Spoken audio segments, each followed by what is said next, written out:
Let's go to the UK, where a fascinating study out of Buckingham University has found that in 40 years' time, white British people will be a minority in their own country. Now, this was done through assessing migration levels, birth rates and death rates. You can see a graph that we'll show you in just a moment that demonstrates how right now white British people make up 73% of the population. That's the light blue line on the far left of your screen there. That's 73%. But it drops to 2050 when white British people will be 57% of the population.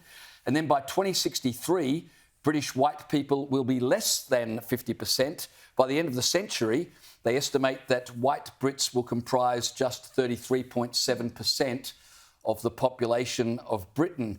Now, they're being replaced by foreign-born and second-generation immigrants who now are less than 20% of the population, but in 25 years will make up fully a third of the population. And by the end of the century, researchers estimate that 6 out of 10 Brits will have been born outside the UK or have at least one immigrant parent. When it comes to religion, the statistics have shown that the Muslim population, now 7%, will be 11% in 25 years, and by the end of the century will be somewhere between 20 and 25%.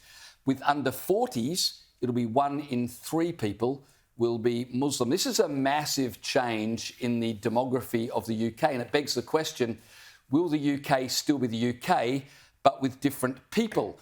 If you've got a population that no longer agree on the symbols, the traditions, the culture or the religion, with nothing to unify them and no shared identity, are you headed for civil strife? Or, Freya, do we have leadership that can somehow navigate this and hold a country together? And the important thing to note is that Australia is a multi-ethnic society. The West is multi-ethnic. But multi-ethnic societies only work if we're united by shared values. We have to have a common set of values and culture. And without that, things do start to crumble. And I guess the question here is essentially in 3 generations, the demographics of the Western world at large, because this is happening in Australia as well, it's happening in Canada, it's happening across the rest of Europe, have been totally changed. This is unprecedented in global history. There has never been such a rapid and profound change in the makeup of societies. And the question is, can the centre hold? What does it look like when, the country that started the Church of England, now at the end of the century, 1 in 5 people will be Muslim? Like, it does raise those serious questions around what the future of Britain is. And I also can't help but notice that there's a double standard when it comes to diversity. We don't go to Japan or China and say, you guys need to be more diverse, you need to embrace multiculturalism.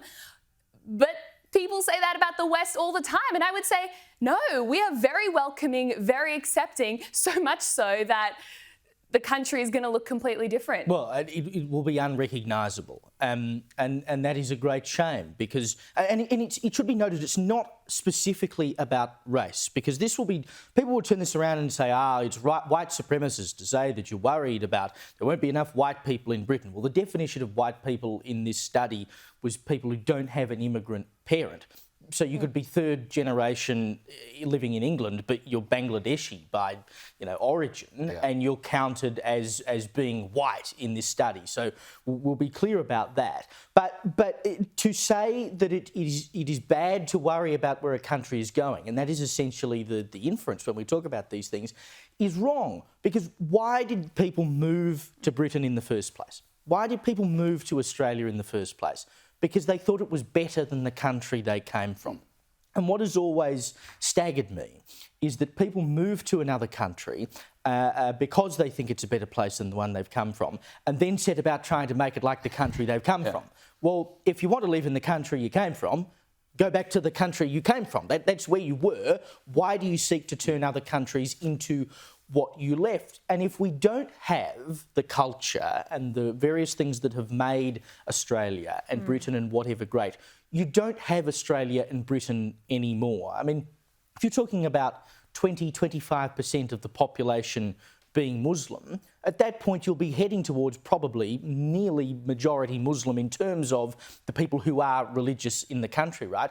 Which is an insane position to be in, because once you have that mass of people, you can have serious legislative sway. And then you can start dictating, or particular parties that will form around this, will start dictating that, you know, Sharia law should be instituted in places. We already have dozens and dozens of quasi-Sharia courts that exist across the UK, Sharia councils, I think they call them over there, which are doling out, you know, jurisdiction over Sharia law in the UK, not legally, but people respect these people and so they take their word for it.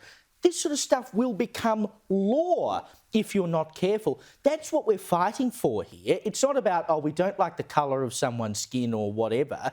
It's fundamentally the basis of a country and why it exists. And if you throw that away, what's the point of the country existing? Well, the point you make is very good. And the astonishing thing to me is that this is news today, but back in 1968, Conservative politician Enoch Powell, he was ridiculed as a racist for saying exactly what the researchers of this study have said today. Have a listen. Those whom the gods wish to destroy, they first make mad. We must be mad.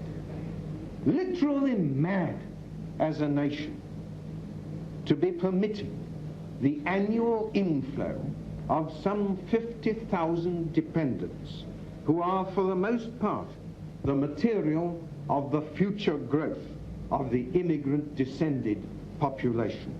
It is like watching a nation busily engaged in heaping up its own funeral pyre.